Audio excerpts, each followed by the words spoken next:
അഴിമതി തടയുന്നതിനായി കർശന നടപടികൾ നടപ്പാക്കാൻ റവന്യൂ വകുപ്പ്. അഴിമതി കേസുകളിൽ പ്രതികളാകുന്നവരെ പിരിച്ചുവിടുന്നതിനുള്ള നിയമമാർഗങ്ങൾ പരിശോധിക്കാൻ റവന്യൂ മന്ത്രി നിർദ്ദേശം നൽകി. വിജിലൻസ് സംവിധാനം ശക്തമാക്കാനും കൃത്യമായി 3 വർഷം കൂടുമ്പോൾ ട്രാൻസ്ഫർ നടപ്പാക്കാനും തീരുമാനമായി. കൈക്കൂലിയിലൂടെ 1.5 കോടിയുടെ സ്വത്ത് സമാഹരിച്ച village field assistant V Suresh Kumar പിടിയിലായതോടെയാണ് നടപടി ശക്തമാക്കാൻ റവന്യൂ വകുപ്പ് തീരുമാനിച്ചത്.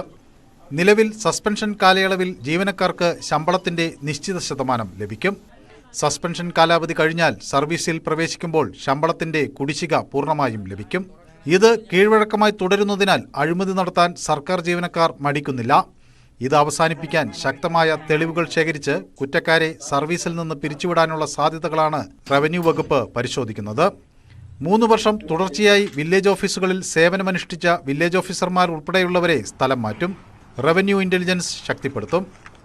Village assistant, village field assistant ഉൾപ്പെടെയുള്ള ഉദ്യോഗസ്ഥന്മാർ ഒരേ കേന്ദ്രങ്ങളിൽ 3 വർഷത്തിലേറെ ജോലി ചെയ്യുന്നുണ്ടോ എന്ന് പരിശോധിച്ച് അക്കാര്യത്തിലുള്ള നടപടി കൂടി ഇത്തരമൊരു അപായ സാധ്യത കണക്കിലെടുത്തുകൊണ്ട് നടപ്പിലാക്കണമെന്ന് തന്നെയാണ് ഇപ്പോൾ റവന്യൂ വകുപ്പ് ആലോചിക്കുന്നത്. എല്ലാ മാസവും ലാൻഡ് റവന്യൂ കമ്മീഷണറും റവന്യൂ സെക്രട്ടറിയും മന്ത്രിയും അടങ്ങുന്ന സംഘം ഓരോ ജില്ലയിലും മിന്നൽ പരിശോധന നടത്തും. അഴിമതി വിവരങ്ങൾ പൊതുജനങ്ങൾക്കറിയിക്കാൻ ടോൾ ഫ്രീ നമ്പറും ഓൺലൈൻ സംവിധാനവും ഏർപ്പെടുത്താനും തീരുമാനിച്ചിട്ടുണ്ട്. ന്യൂസ് 18 തിരുവനന്തപുരം. അഴിമതിക്കാരെക്കുറിച്ചുള്ള വിവരങ്ങൾ അറിയിക്കാൻ ടോൾ ഫ്രീ നമ്പർ അടുത്ത മാസം സജ്ജമാക്കുമെന്ന് മന്ത്രി കെ രാജൻ. റവന്യൂ ഉദ്യോഗസ്ഥരെ ഒരു സ്ഥലത്തും 3 വർഷത്തിൽ കൂടുതൽ സർവീസ് അനുവദിക്കില്ല.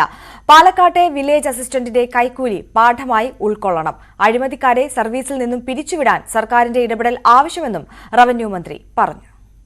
കേരളത്തിൽ ഒരു കാരണവശാലും കഴിഞ്ഞ വർഷങ്ങളിൽ വെച്ച് നോക്കുമ്പോൾ അഴിമതിയുടെ അളവ് കുറഞ്ഞിട്ടുണ്ടെങ്കിലും ഒരു ചെറിയ അഴിമതി പോലും പ്രോത്സാഹിപ്പിക്കാനോ ആ അഴിമതിയെ കൊണ്ടുപോകാൻ അനുവദിക്കില്ല എന്നുള്ളത് തന്നെയാണ് സർക്കാരിൻ്റെ നയം.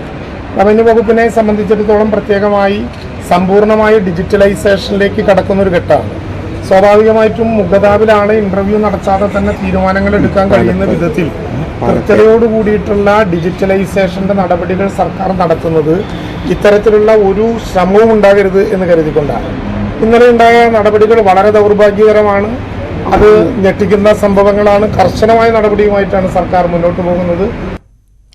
ആലപ്പുഴയിൽ അമിതമായി ആളെ കയറ്റിയ ബോട്ട് കസ്റ്റഡിയിൽ. 30 പേരെ കയറ്റേണ്ട ബോട്ടിൽ 68 പേരെയാണ് തിരികെ കയറ്റിയത്. തുറമുഖ വകുപ്പ് ഉദ്യോഗസ്ഥരുടെ മിന്നൽ പരിശോധനയിലാണ് നടപടി. തിരികെത്താം ഇടവേളയ്ക്ക് ശേഷം.